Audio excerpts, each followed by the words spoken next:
Now, I'm sure that most of you know the old story about the astronaut who went far out into space and was asked on his return whether he had been to heaven and seen God. And he said yes. And so they said to him, well, what about God? And he said, she is black. And although this is a very well-known and well-worn story, it is very profound. Because, I tell you, I knew a monk who started out in life as pretty much of an agnostic or an atheist.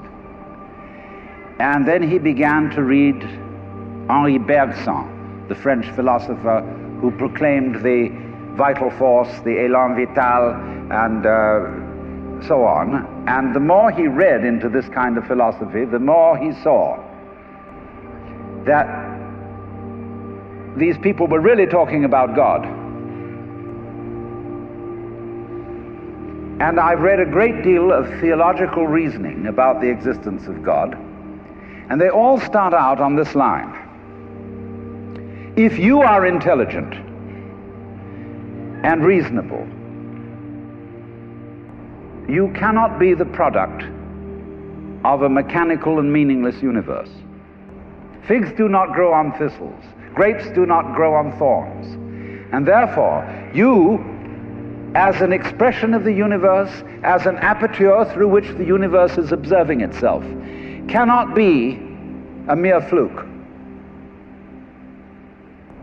Because if this world peoples, as a tree brings forth fruit, then the universe itself, the energy which underlies it, what it's all about, the ground of being, as Paul Tillich called it, must be intelligent. Now, when you come to that conclusion, you must be very careful, because you may make an unwarranted jump.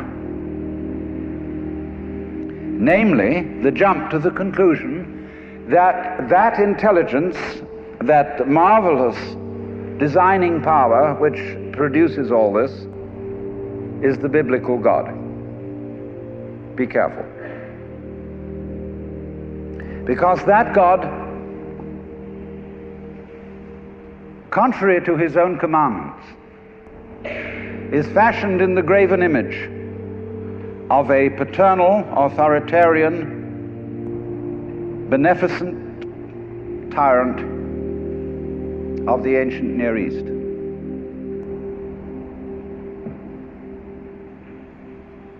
And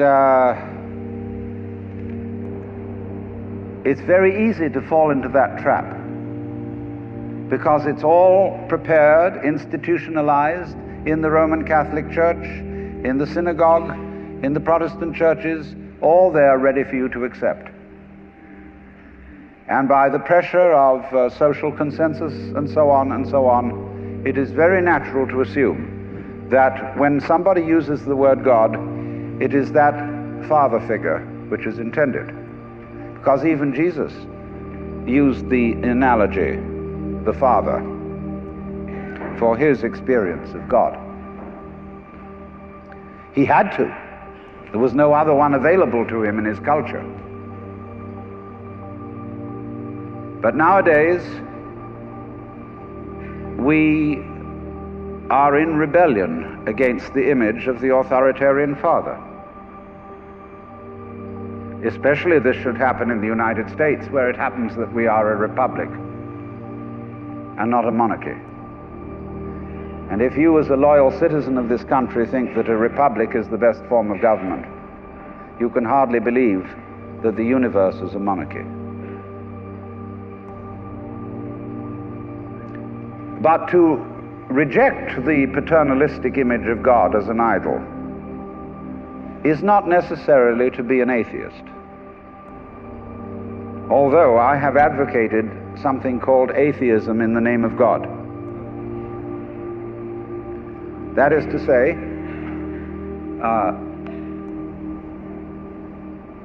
an experience, a contact, a relationship with God, that is to say, with the ground of your being, that does not have to be embodied or expressed in any specific image.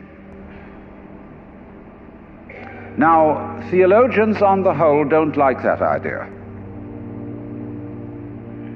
because I find in my discourse with them that they want to be a little bit hard-nosed about the nature of God. They want to say that God has indeed a very specific nature.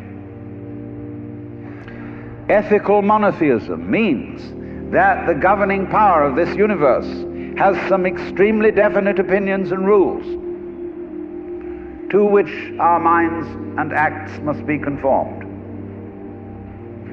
And if you don't watch out, you'll go against the fundamental grain of the universe and be punished in some way. Old-fashionedly, you will burn in the fires of hell forever. More modern-fashionedly, you will fail to be an authentic person. It's another way of talking about it. But there is this feeling, you see, that there is authority behind the world, and it's not you. It's something else. Like we say, that's something else that's far out.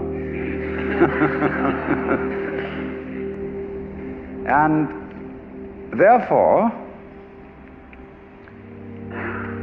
this Jewish, Christian, and indeed Muslim approach makes a lot of people feel rather strange, estranged from the root and ground of being. There are a lot of people who never grow up and are always in awe of an image of grandfather. Now, I'm a grandfather. I have 5 grandchildren, and so I'm no longer in awe of grandfathers. I know I'm just as stupid as my own grandfathers were, and therefore I'm not about to bow down to an image of God with a long white beard. Now, naturally, of course, we intelligent people don't believe in that kind of a God, not really. I mean, we think that God is spirit, that God is very undefinable and infinite and all that kind of thing. But nevertheless, the images of God are have a far more powerful effect upon our emotions than our ideas. And when people read the Bible and sing hymns, Ancient of Days, who sittest throned in glory, immortal, invisible, God only wise, in light inaccessible, hid from our eyes, they still got that fellow up there with a beard on. It's way in the back of the emotions. And so we should think, first of all, in contrary imagery, and the contrary imagery is, she's black.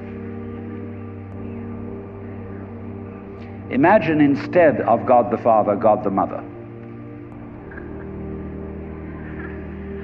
And imagine that this is not a luminous being, blazing with light, but an unfathomable darkness, such as is portrayed in Hindu mythology by Kali, K-A-L-I, the Great Mother, who is represented in the most terrible imagery. Kali has a tongue hanging out long, drooling with blood. She has fanged teeth. She has a scimitar in one hand and a severed head in the other. And she is trampling on the body of her husband, who is Shiva. Shiva represents also, furthermore, the destructive aspect of the deity, wherein all things are dissolved so that they be reborn again. And here is this blood-sucking, terrible mother as the image of the supreme reality behind this universe. Imagine, it's the representative of the octopus, the spider, the awful-awfuls, the creepy-crawlies at the end of the line, which we are all terrified of.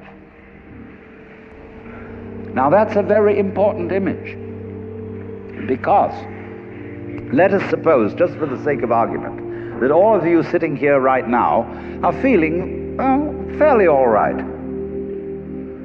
I mean, you're not in hospital. You don't have the screaming memes. You have a sense you probably had dinner and are feeling pretty good.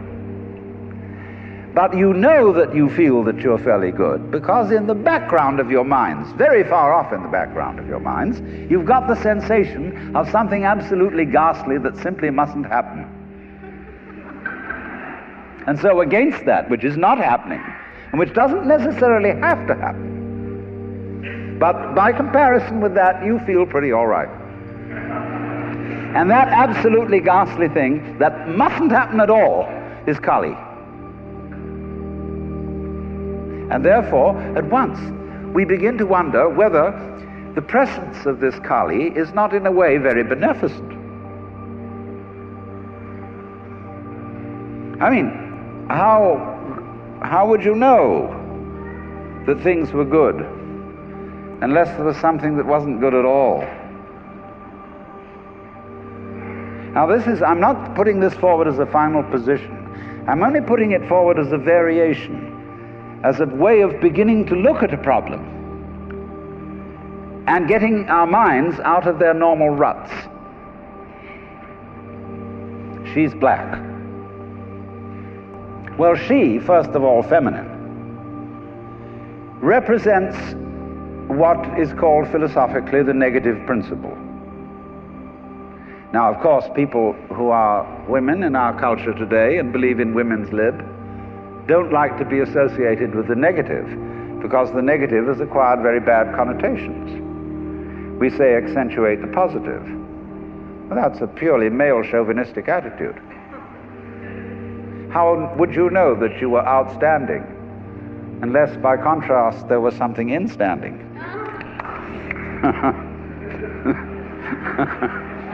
You cannot appreciate the convex without the concave. You cannot appreciate the firm without the yielding. And therefore the so-called negativity of the feminine principle is obviously life-giving and very important. But we live in a culture which doesn't notice it. You see a painting, a drawing of a bird, and you don't notice the white paper underneath it. You see a printed book, and you think that what is important is the printing, and the page doesn't matter. And yet, if you reconsider the whole thing, how could there be visible printing without the page underlying it?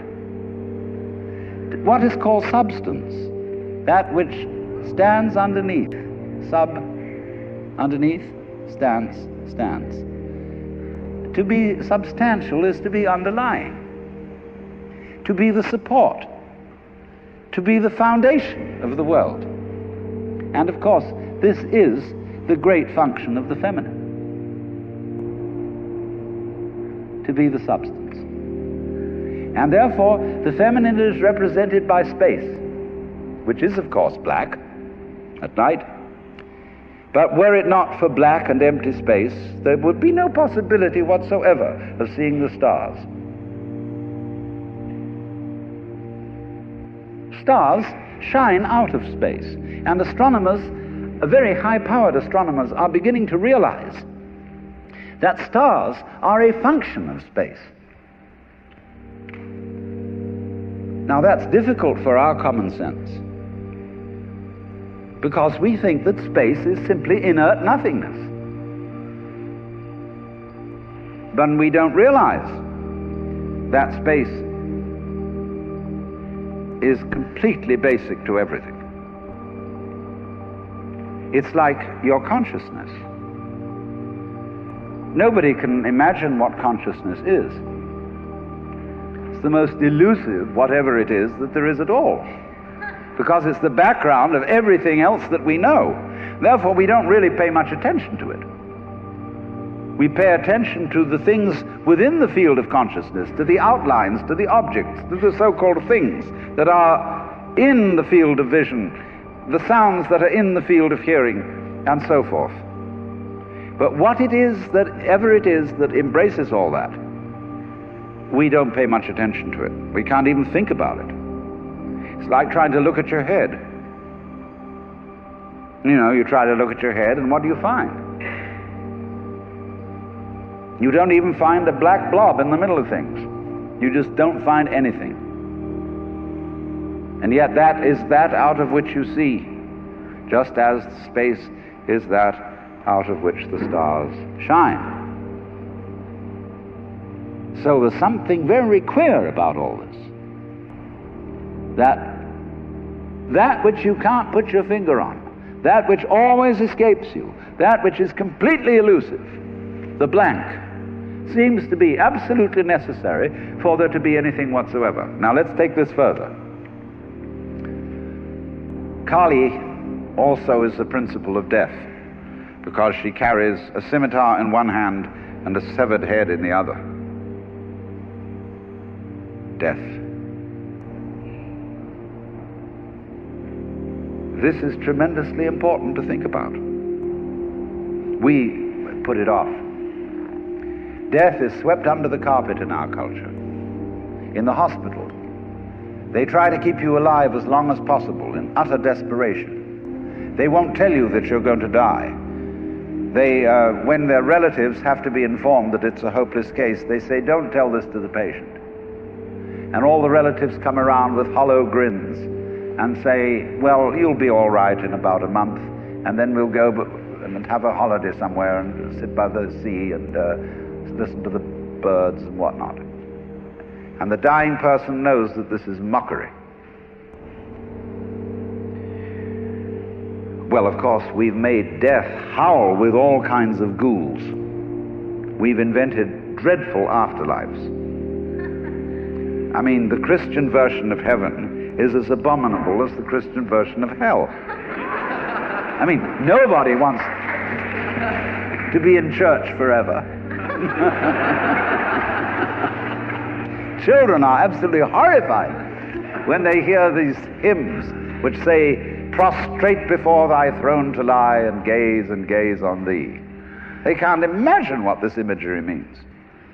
I mean, in a very subtle theological way, I could wangle that statement around to make it extremely profound. I mean, to be prostrate at once and to gaze on the other hand, see, is a coincidentia oppositorum, a coincidence of opposites, which is very, very deep. But to a child, it is a crick in the neck. And that's the sort of imagery we're brought up with. So the idea of what might happen after death, well, you're going to be faced with your judge, the one who knows all about you. This is Big Papa, who knows you were a naughty boy and a very naughty girl, especially girl, from the beginning of things. He's going to look right through to the core of your inauthentic existence. And what kind of heebie-jeebies may come up. Or you may believe in reincarnation, and you think that your next life will be the rewards and the punishments for what you've done in this life. And you know you've got away with murder in this life. And the most awful things are going to happen next time around. So you look upon death as a catastrophe. Then there are other people who say, well, when you're dead, you're dead. Just nothing going to happen at all. So what you got to worry about? Well, we don't quite like that idea, because it spooks us. You know, what's it be like to die? To go to sleep and never wake up? Well, a lot of things it's not going to be like. It's not going to be like being buried alive. It's not going to be like being in the darkness forever. I tell you what, it's going to be like as if you never had existed at all. Not only you, but everything else as well. There was never anything, and there's no one to regret it. And there's no problem. Well, think about that for a while. It's kind of a weird feeling you get when you really think about that. You really imagine it. Just to stop altogether. And you can't even call it stop, because you can't have stop without start. And there wasn't any start. There's just no thing. Well, then when you come to think of it, that's the way it was before you were born. I mean, if you go back in memory as far as you can go, you get to the same place as you go forward in your anticipation of the future as to what it's going to be like to be dead. Then you get these funny ideas that this blankness is the necessary counterpart of what we call being. Now, we all think we're alive, don't we? I mean, we're really here? That there is something called existence? You know, the existentialists, Dasein, thrownness, here we are. But how could you be experiencing that as a reality unless you had once been dead? What gives us any ghost of a notion that we're here, except by contrast with the fact that we once weren't? And later on won't be. But this thing is a cycle, like positive and negative poles in electricity. So this then is the value of the symbolism of she is black. She, the womb principle, the receptive, the instanding, the void, and the dark. And so that is to come into the presence of the God who has no image.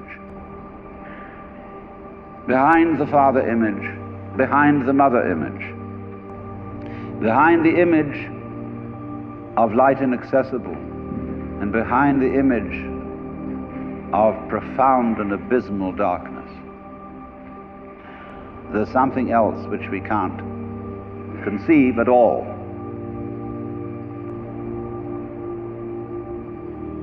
Dionysius the Areopagite called it the luminous darkness. Nagarjuna called it Shunyata, the void. Shankara called it Brahman, that which can only, of which nothing at all can be said. Neti neti, beyond all conception whatsoever. And you see, that is not atheism in the formal sense of the word.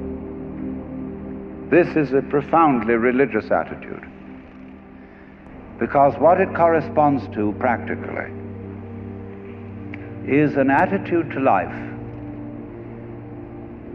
of total trust, of letting go. When we form images of God, they are all really exhibitions of our lack of faith. Something to hold on to, something to grasp. How firm a foundation, what lies underneath us, the rock of ages, or whatever, ein feste Burg. But when we don't grasp, we have the attitude of faith. If you let go of all the idols,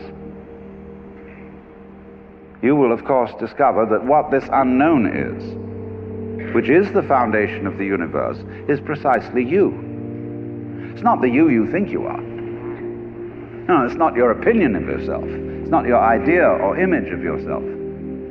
It's not the chronic sense of muscular strain, which we usually call I. You can't grasp it.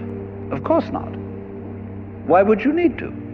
Supposing you could, what would you do with it? And who would do what with it? You can never get at it. So there's that profound central mystery. And the attitude of faith is to stop chasing it. Stop grabbing it. Because if that happens, the most amazing things follow. But all these ideas of the spiritual, the godly, as this attitude of must, and we have been laid down the laws which we are bound to follow. All this jazz is not the only way of being religious and of relating to the ineffable mystery that underlies ourselves and the world.